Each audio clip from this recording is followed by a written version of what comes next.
If you take care of real estate for the first 5 years, real estate will take care of you for the rest of your life. Today in the studio, we have Mr. Shantanu Kamra, and he is the epitome of how, if you take care of real estate, it will take care of you.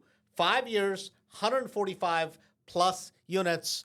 Let's talk to Scaling with Multifamilies with Shantanu Kamra.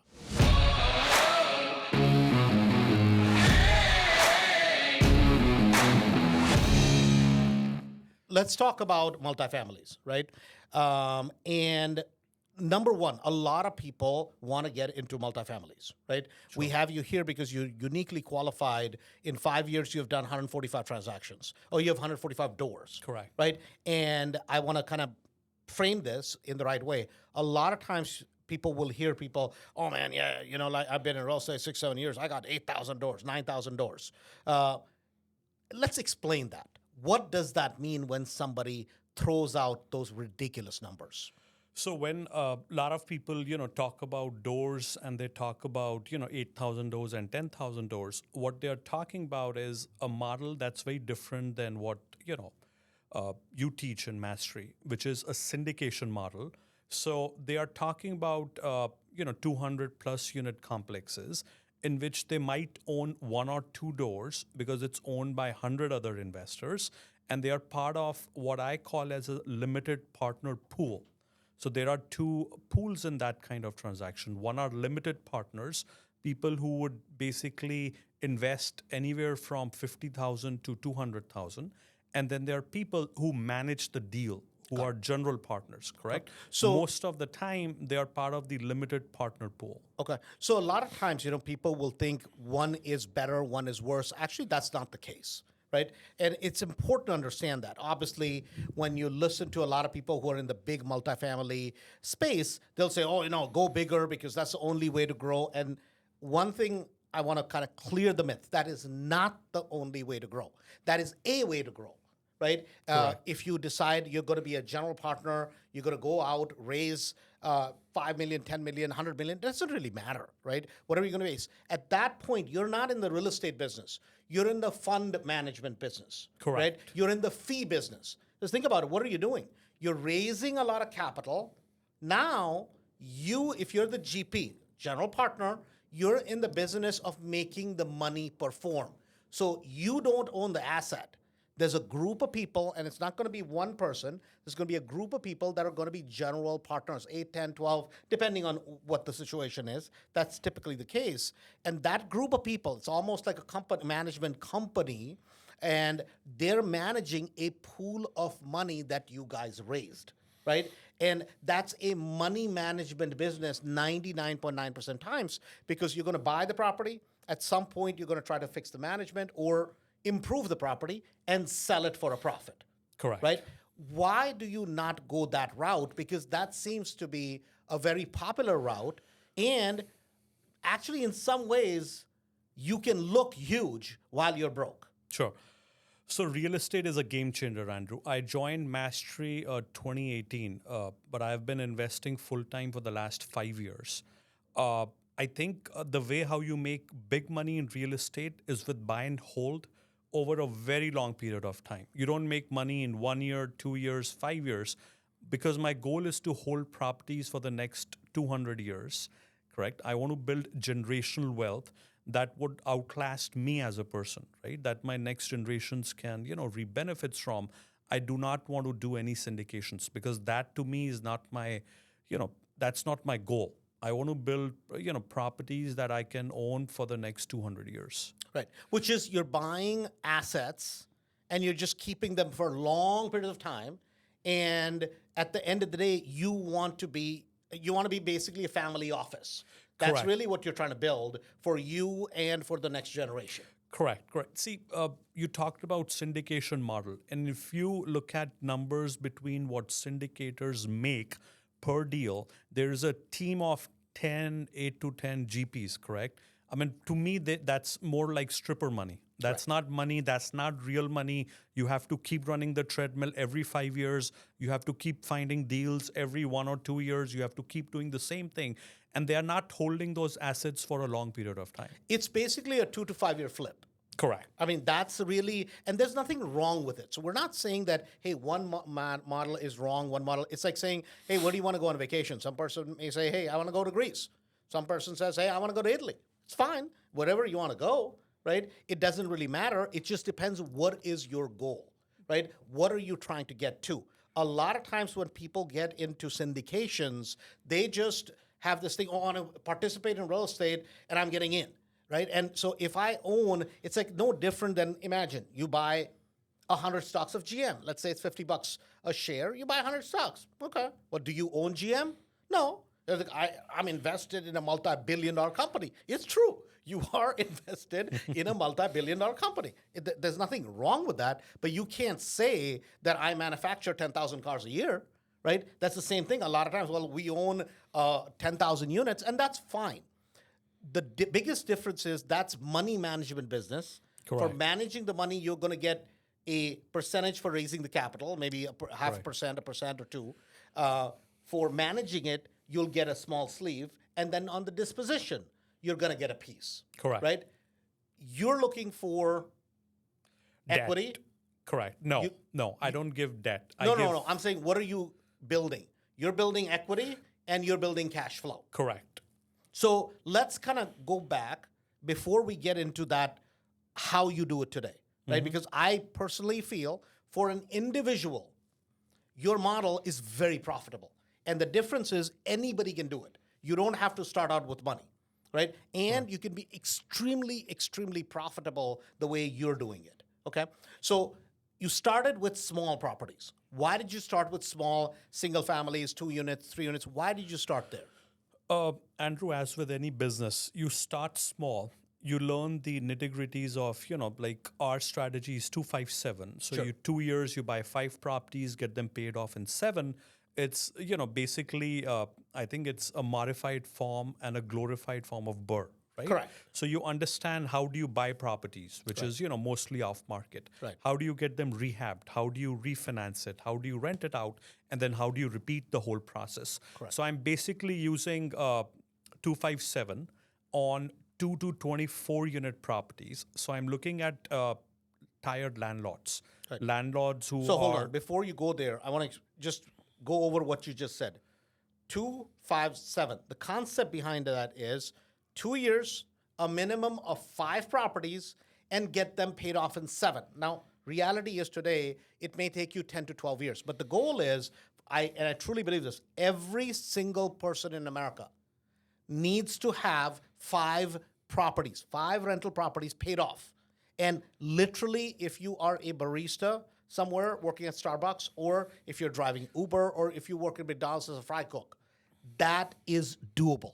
It is not based on how sophisticated you are. It's based on having a little bit of discipline. Yes, I said 5 properties paid off, right? So I want to explain. Now, let's kind of get into that. First, can you break down the categories of multifamilies? Sure. And we're talking about residential multifamilies, Correct. meaning on apartment units, right? Correct. What is, like, you have 2 to 4 units. What's the next categories? So one is multi-units, which is 2 to 4 units. So either a 2-unit property, a 3-unit property, a 4-unit property. So that's a residential multifamily, and you can get conventional loan for it. Got it. So you do not need to go and get a commercial loan for Got it. it. This is very much the same as a single family home. So you could do a house hack strategy. Correct. In a 2 to 4 units, meaning it's a 2 unit, you live in half, you rent the half, or upstairs, downstairs, or you buy a 4 unit with a 2 or 3K loan. You can even do for people who have VA benefits, right? They can buy that, live in 1, rent out the 3. One of the best strategies you can ever use for a normal human being, right? You can buy $1 million property literally today. And you can be one person that makes $60,000, $70,000, $80,000, and your renters will help you qualify to buy a $700,000, $800,000, $900,000 property in a premium location, right? Great strategy. Now, what's the next amount of units up? When does it become a commercial property? Yeah, that's a great question. That's 5 and up. So 5 and up. basically, as soon as you buy a building that has 5 apartments, it's considered commercial. Got it. Meaning, now I need to get a commercial loan for it, right? So I think the next leg up is 5 to 10 unit properties. Okay. Because these properties typically are managed by, mom and pop landlords. Typically, a third-party property management firm, they don't want to manage anything less than 12 units. Right. So I think that is the next leg up, 5 to 10 unit properties. I have seen 5 to 10 unit properties in which the landlord is actually living in one of the apartments. Right. So and you're renting out. like a house Chicago hack. typical 6-unit deal, Correct. right? The older couple or people who are very conservative people, they've lived there, they bought the property over 20, 30 years, literally. They have paid off these properties. They haven't done a thing to it besides patch the roof in 9 different places, right? Cobble the plumbing together. That space, right, from that 5-unit to 12, 14, even sometimes the small, the small 15, 20 units sometimes, Sure. right? That's a very unique space because clearly the big, quote unquote, syndicators or the mutual funds or the big management companies, they don't want the small ones. They don't even want 20, 30, 40 unit buildings. Correct. Right? Why is that, and why is that market so ripe? Because of a lot of tired landlords. A lot of loans are coming due in the next 2 years for commercial loans. A lot of people have not paid rent since COVID started. I bought a 12-unit building in which I have 6 tenants who have not paid rent for 2 to 3 years. Got it. Correct? The tired landlord did not want to start the eviction process because he was not very, he was kind of, he had some personal situation. He wanted to get rid of the asset. And, there I come as a investor. Right. So basically in that space, so what happens is this, like 2 to 4 units, everybody and the world is interested because that is something you can buy with a VA loan. You can do a house hack. A small investor can buy a property. People can pay cash. You start getting in that 5-unit to the 15, 20, 30 unit space. A lot of times that's very ignored. Correct. Right? That space, there's not a lot of attention to. You start getting to 150, 200 units and up. Now you're truly dealing with very sophisticated investor. People that have a lot of capital, they've raised a lot of capital, and a lot of them are stupid, especially last 4 or 5 years, where they have more money burning a hole kind of in the bank account rather than they know what to spend, and they're going to race you to the bottom. In terms of, you say, hey, man, I'll buy something 4 cap. They'll say, I'll buy 3 1/4. Right? Somebody else will come in. They'll say, I will buy 3. Right? And that's a race straight to the bottom. Yet, this middle sector from 5 units to the small multifamilies, that often gets ignored because that's not out with the big brokers. Sure. Right? That's not in the space. And there you have kind of somebody sells a restaurant. They're going to go buy a unit. Right? Somebody who's a mom and pop. It's a mom and pop space where you have a little bit of knowledge, a little bit of sophistication. You can absolutely kill with some of these properties, right? Would you agree with that? Yes. See, Andrew, the difference is it's called as middle market multifamily, anywhere from a 6-unit to a 32-unit, 40-unit building, right? Between that, I think from a 5 to 10 units typically are not managed by a professional management firm. Anywhere from 12 to 36 are managed by some kind of Management company. Correct. They will have leases. They will have a lot of ledgers. They will have P&Ls. They'll have some kind of management function in that building. Right. So that's the difference. Now the biggest opportunity in my thing is this space is not marketed by commercial brokers because it's too small for them. Especially the properties that I deal with tired landlords. Those people are not sophisticated enough to call a commercial broker. And that's where this whole strategy is off market. Got it. It's not. So let's kind of come back a little bit because you're in a market. You're in the Chicago market. You're in the Florida market. Correct. Right? Now, obviously, at one time when we all went to Florida, right, that seemed like the sunshine, right? This is great. Everything's wonderful. But today, as we talk early part of 2025, right, in your opinion, because a lot of people, they hear Chicago, they hear 2 things. Crime. Violence, crime, right? A pain in the ass place, and it's cold. Correct. Right? Yet, when you look at the historically, last 15, 20 years, right, cash on cash and equity between the Florida and the Chicago market, where do you think there's more money? Way more in Chicago. Way more in Way Chicago. more Chicago. And then, Andrew, one part is I think it's not just Florida. It's mostly, Florida, Texas, Arizona, and all these Sunbelt states. They have had a lot of syndicators, start buying complexes in the last 7 to 8 years. The prices went up, but the demand did not go up, based on the numbers they were paying. Right? Chicago is it's a colder state. It's Midwest. It's ignored because of all the political, problems we have in Illinois. I mean, a lot of times people don't understand the nuance of that, right? That a lot of times the average person who doesn't understand the market, they're going to say, man, Illinois is not the most landlord-friendly state. 100% agreed, right? The taxes are obnoxious. 100% agreed, right? That it's hard to do business in Illinois in terms of the requirements, the ordinances, all the stuff. Yet, it's one of the single best, most profitable markets in the country, especially the Chicagoland area, right? Correct. Because it's most people that are not from here, they don't understand how to navigate the system. And if you know how to thread the needle in Chicago, there is almost no other market that's as profitable, dollar per dollar. Correct. Right? Correct. So let's kind of talk about the types of properties you're going after, right? Because there's two types of investing in the Chicago market, and this is going to be in most markets. Inner city investing, which is in the city of Chicago, Correct. which is its own beast. Correct. And the ordinances are different, the rental rules are different, and then the suburbs. What areas do you go to? Only suburbs. Why? So I stick with, I think last year we had a good conversation, and you said that, hey, you should only go an inch wide and a mile deep. So my depth comes in, because I invest only in the suburbs, because that's the market I understand. It's the depth, right? I don't want to go to Chicago. I don't want to go to 50 different counties. I specialize in suburban Cook County, meaning I don't go to DuPage. I don't go to Will. I go only, an inch, an inch wide and a mile deep. deep. So Yeah. there's two theories in business, right? You can be a 2 miles wide and an inch deep, right? Think about an average grocery store. They're 2 miles wide and an inch deep. What does that mean? They have hundreds and thousands of items on the shelf. Of shampoo, they'll have 50,000 different shampoos on the desk. On the shelves. What about Costco? See, Costco has a unique business model. They are an inch wide, but they're a mile deep. Meaning, if they're going to carry shampoo, they're going to have two types of shampoo. That's it.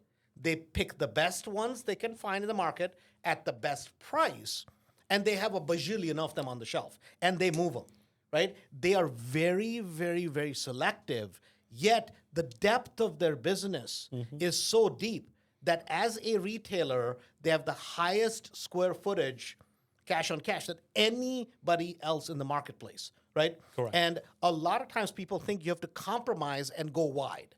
No. You have to minimize and go deep, because that's where you get the best deals in the depth.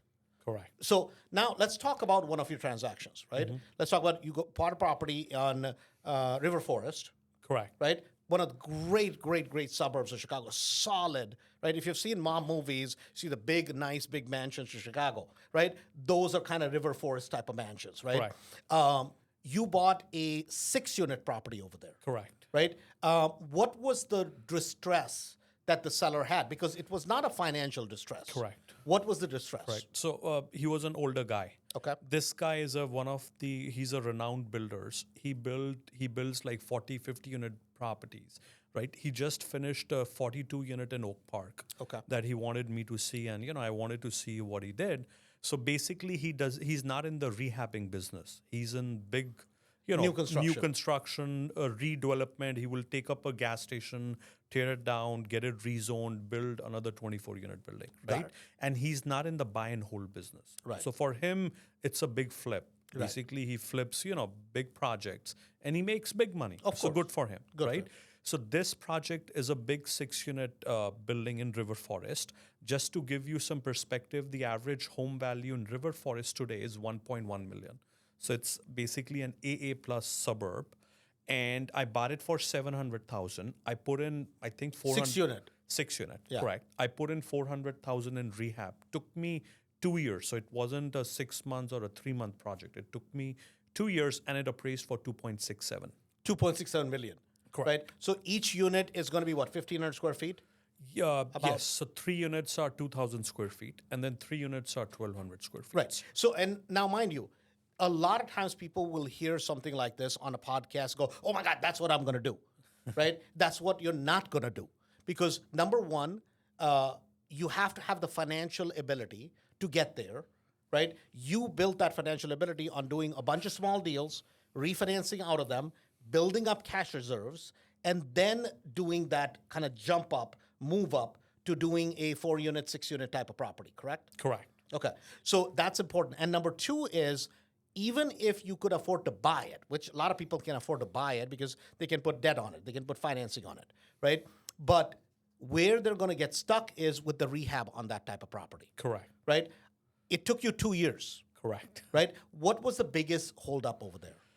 The permitting process. I mean, River Forest was not an easy, town to work with. They have very strict rules. Like they would outsource all the permitting review process to a third-party safe build. Safe build takes time. It took me almost 7-8 months just to get permits approved by the village. Okay. So basically, every time you're going, getting it engineered, getting it back to them. Correct. Getting it. What about parking? Yeah, that was a big problem. So the building had no parking on the property, right? So the village of River Forest, after I finished the rehab, or maybe I think 4 or 5 months prior to that, when I asked them, hey, how do I get a certificate of occupancy? They said, hey, you have to have some parking, right? So I went through a zoning change process in which I was able to get 6 parking spaces approved. But now I had to dig 4 feet down, get a civil engineer to make, there were plans and there was a lot of soil grading work that had to be done, which costed me another $60,000. $60,000. $60,000, yeah. Okay. So because they wanted parking a certain way, Correct. What was the reason that it cost you $60,000? So it's called as Cook County has an ordinance stormwater drainage system. So I have to go 4 feet down, build basically a stormwater drainage system that ties into the main sewer line that is in front of the building. Got it. So from the back to the front was 120 feet, which was a huge, massive, dig, and then plumbing, and then you have to get special kind of pavers, which has to be approved by MWRD. Right. Now it's not just a village versus me project. It's a now state. I have to get a state of Illinois. It's Metro Water Reclamation District, right? So now I have to get a state permit. Now I have to jump through 50 different more hoops. Right. So that was the biggest holdup. But I said, hey, while I do this, I would still want half of the apartments to be rented out. So they worked with me. They said, yeah, that's fine. You can start renting out, 3. But before 3, we have to make sure you are finished with the parking lot. Got it. So basically, you had to kind of work with them Correct. Throughout this whole thing. Throughout the whole, for 2.5 years, yeah. Got it. So now, as you're buying this property, right? You bought this property for how much? 700. 700,000, right? And your rehab budget? 400,000. 400,000. Correct. So you're in it about, say, $1.1 million, $1.2 million? Not really. So people forget about the carrying cost. I held the property for 2 years. I paid another 225,000 between property insurance, taxes, and then financing cost. So you're in it for maybe $1.6 million, $1.7 million? $1.5 million, yeah. $1.5 million. Okay. Yeah. So $1.5 million you're in it for. And then the appraisal came in how much? 2.75. 2.75. Correct. So now here's a question, right? For anybody that is listening to this, they're like, man, I would kill for that, right? Could you have condoed those out and sold them? Absolutely, yep. I could have condoed them out, especially because these were bigger units. I could have condoed them out and sold them, absolutely. So, I mean, you could have made a mint on that, Sure. right? You could have netted out more than $1 million. Correct. If I would have condoed them out. If you've condoed them. Why did you not do that? Because I don't need the money now. Okay. I don't need the money now. I want this building, like this was my gift to my daughter. Right. Right. So she will hold on to it for the next 100 years. Okay. So basically, this is a building you're going to keep. Absolutely. Yep. Got it. And then, as far as your next property, Sure. what was the next one? So the next one was not as distressed as this. This was a 19-unit property. It was owned by actually a real estate attorney, right? He had a third-party property management guy who was more of a mom and pop property management guy, Sure. right? So I bought this building for $710,000. It was occupied by non-paying tenants. Half of the tenants did not pay rent. Correct. So I got them out. We fixed it up. It had a lot of village code violations, like a lot of them. Right. I had to do a electrical service upgrade. I had to get a fire alarm system installed and all the 19 units. Right. So that took me a long time. But this project, I think we put in another 350,000 between the fire alarm system, between the electrical upgrades, between cosmetic rehab and all the. So it's 16 apartments and 3 storefronts. Right. And this is in downtown Lansing. So it's a nice location. We fixed it up and then it appraised for 2.25. 2.25. Correct. Got it. So now the biggest question comes is this, right? I mean, do you have family money? Do you have money that is coming from a source that you have saved that much savings? Because for most people listening to this, how the heck are you buying some of these bigger properties? Because not only do they take a long time to turn around, Sure. but initially they suck up a lot of capital. Correct. So this is all with private money. Okay. Just like syndicators give equity, to their private investors, I have a group of private investors that I work with, and I basically give them debt. Now, these are working professionals. These are people who don't want to do work, right? And they basically want 8 to 10% on their money. Got it. So they want 8 to 10%. Correct. They trust you that you can get the rehab done. Sure. You can return their money. They'll get a good, decent return, right? I mean, phenomenal return compared to the market. Sure. Right? And you're able to use that money. You leverage that with bank financing. National RE Invest, yeah. National RE Invest. So you basically National RE funding, right? Correct. You go there, you pick up the funds there, Correct. right? And then you're able to maybe sometimes supplement a little bit of your own money, Sure. and that's how you buy and you rehab the property. Correct. So, let me walk you through a simple Sure. deal, like a 12 unit that I closed in Cicero last week. So, National RE Invested funded 90% of purchase and 90% of rehab. Right. I still had to come up with 10% of purchase and 10% of rehab. I had to bring in 155,000 towards the closing table. Got it. So I had a private investor lined up who wired me 200,000 after a week. Okay. Got it. So you basically used National RE funding Correct. for 90%. 90%. The gap, which is the 10% plus some of the other frictional money that you needed. 10% right? LTC, yeah. loan to cost. Loan to cost. So that you got from a private money loan. Correct. So basically, you're just doing a BRRRR strategy, right? Correct. You're basically buying the property. You're leveraging money from a hard money lender, right? National RE funding. You're using another private money lender for the rest, for the gap funding there. And then you're going back, improving the value, getting it appraised, paying out both the lenders, and boom, repeating the process over again. Exactly. Got it. So can you maybe walk through, a lot of times people will have theories. Oh, I can do this, I can do that. Can you walk me through one of the numbers on these, kind of the purchases and then what the back end numbers worked out? Sure. So the 12 unit in Cicero that I closed last week, I bought it for 770,000. This was actually a 815,000 purchase, and the seller gave me 45,000 in credits. Okay. So I bought it for basically my net was 770. Right. I'd be putting in another 250 in it. Right. I mean, my goal is to stay within 150 to 200. But, as most of these bigger towns, once you complete a multifamily rehab, they will ask you, hey, let's do fire alarm system now. Let's do these upgrades so that now your building is at par or above par. So this building appraised for significantly more. Okay. And it's not a building that, needs a lot of work. I mean, it needs work in all the apartments, but it's not something that is condemned, that is Got it. distressed. Got it. These deals, I call them as value add deals. Okay. And this property appraised for 1.8 mil. 1.8 mil. Correct. Okay. So now the other question becomes is this, right? Where do you find these properties? Because people think, oh my God, it's a secret.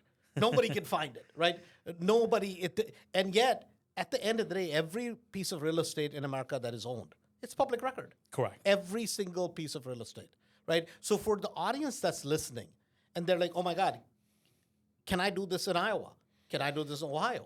In fact, my personal feeling is if you're out of the crazy, crazy areas like the Miamis, Arizonas, and some of the crazy areas that we all know are just absolute nuts, it's actually easier. It's easier because if you're in Des Moines, Iowa, if you're in one of those places, a lot of these mid-sector markets, they're ignored. You're in tertiary markets. You're not in the big markets where you have a lot of competition. You're not going to have as many sophisticated investors. You have a leg up, right, than other people. You just have to do a little bit of due diligence. Would that be correct? Correct. So where do you find these? Cold calling.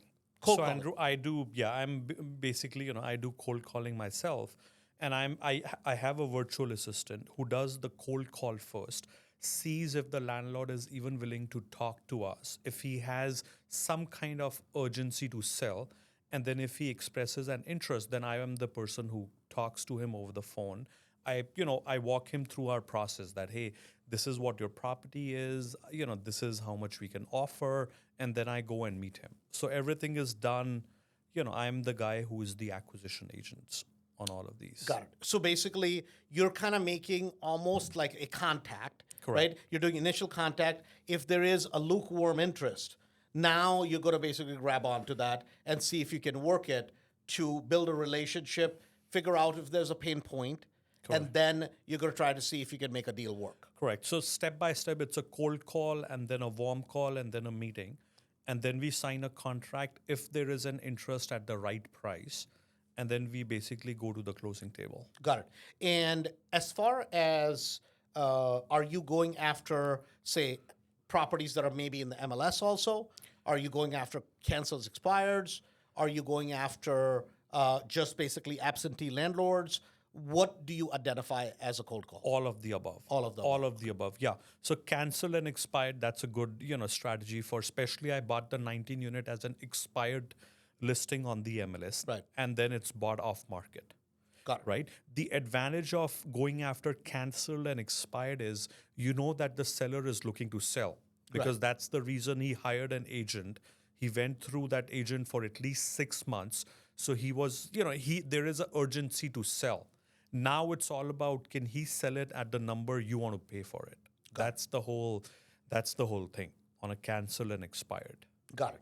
So basically, you're kind of not only just looking for MLS stuff, because a lot of times, right, somebody wants to buy multifamily, they're like, oh yeah, I'm going to go on LoopNet, right? And guess what? If it's a good property, it's going to be picked over, right? You're not that special that you're the only one, because everybody and their brother is going to go look in the MLS. Everybody and their brother is going to go on LoopNet. Everybody's going to go to the typical brokers that are in the marketplace. A lot of these deals are deals where, like the property in River Forest, that had been on the market. Correct. Right? Nobody could make it work. And the key thing with you was that you were just kind of, I guess, resilient enough to bulldoze through it and overcome all the obstacles that everybody else gave up on. Would that be correct? Yeah, that's correct. Yeah. Okay. And Andrew, one more thing. Commercial brokers typically, when they sell a 6 to 24 unit property, they want to sell turnkey assets. Right. Because how they are compensated is based on the sale price. Correct. So, for example, if they would have sold that 700,000 property to me, it would have taken them way more time because they are not in that space. Right. They are not an investor themselves. Right. They would rather sell that property fixed up for 2.6 mil. So So that's the difference between how commercial brokers work. So for everybody listening, right, let's just take a very simple example so that it'll kind of make sense. Whenever a residential property is sold, it's sold on the comps. Correct. Meaning I have a 3-unit building. Let's just say I have it in Cicero. Sure. And not the best section of Cicero, right? North Cicero, 3-unit building. let's say the average property similar to that in similar condition is selling for 300. That same exact building south side of Cicero Will sell right, for will sell 450. for 400 because it's purely based on same exact building, same condition, but because it's south side of Cicero, the comps are going to be higher, meaning comparable properties. In south side, it's going to sell for more. If that same building is in Logan Square, it'll sell for 800,000, 900,000. And it's all based on comparable sales. Correct. Now, I make it a 6-unit building, Sure. right? And every unit, let's just say for simplicity's sake, I'm collecting $1,000, so $6,000. My cost of running that building is, let's just say hypothetically, $4,500, Sure. right? So $1,500 is my net cash flow a month. It's NOI. So Right. it's Net operating income. Correct. So what would that building sell for based on your net operating income? So if you have 1,500 NOI per month, Right. you multiply that by 12. Now I'm at 18,000 NOI for the year. Right. Now, if that building is in Logan Square, it's selling at a 4 or 5 cap. Cap, right. Because it's an A+ area. A lot of people want to move into Logan Square, whether they are looking to buy a house or they are looking to rent an apartment, right? So now you basically divide $18,000 by 4 or 3 cap, and you get the appraised value. That's your basically appraised value for that property. For that property. Because it's based on the income approach is what determines the value of commercial commercial property. Correct. Right. And that's the biggest difference. That if you take that NOI from 18 to let's just say 25, Sure. guess what you did? Just by maybe management or maybe by putting in new leases, right? Maybe doing a little bit of upgrades to the property and attracting better quality tenants that are paying you higher. You increased your net operating income, and immediately on the back end, you increase the value of the property By a big number. by a big multiple. Exactly. By a big multiple. Right. And that's the biggest difference whenever you're doing single family properties up to, to even 2 to 4 units. That's purely based on the comps. As soon as you go 5+, now you get in the commercial space where it's based on the net operating income of that particular property. Correct. So anything else, Shantanu, that we missed? I know one thing I missed which is that at this point, you have about 140 some units. Correct. Of course, some of them are they're still being stabilized, they're just being bought, they're going to be at par. But at about 5 years into the business today, as far as cash flow, where are you today? 55 a month. 55,000 a month. Correct. Okay. So 55,000 a month in net cash flow. Correct. Right? Now, this is kind of unique because I was able to ask you that and immediately you knew your net number. Sure. Right off the bat. Whenever we ask the same question to quote unquote the syndicators, why can't they give us a straight answer? Because they don't have any cash flow along the process. It's it's an equity-based business. It's based on a 5-year hold. 5-year hold. And Correct. it's based on, well, I get this many fees, this many. It's a fee business. It's a fee right? business. It's a fee business. That's the reason why they can't go, because it's like, oh, you own 1,000 units. Boom, you should know. Correct. Even if you're getting $50 a door, $20, it doesn't really matter Correct. what that number is. But you should know right off the bat that, hey, I have 1,000 units, I get $20 a door net. To me, after I split it with all my partners, it's $20,000. Yeah. Right? But that's not how that model works. Correct. See, if you're making $20 a door or $15 a door, for me that's stripper money. Right. Because we are used to more of $350 to $600 Per door door. net cash flow on smaller assets. Also, and the other part of it is 25, 30, 35, 40% equity in it. Exactly. Right? I mean, we're not playing with 5, 10, 20% equities, right? And in 99% of these buildings, you're recycling all your money out. Correct. And you pull out more money. And you pull out more money, right? Correct. I mean, that's the secret. So anything I may have missed? No, I think, Andrew, that's pretty much, I think that was great.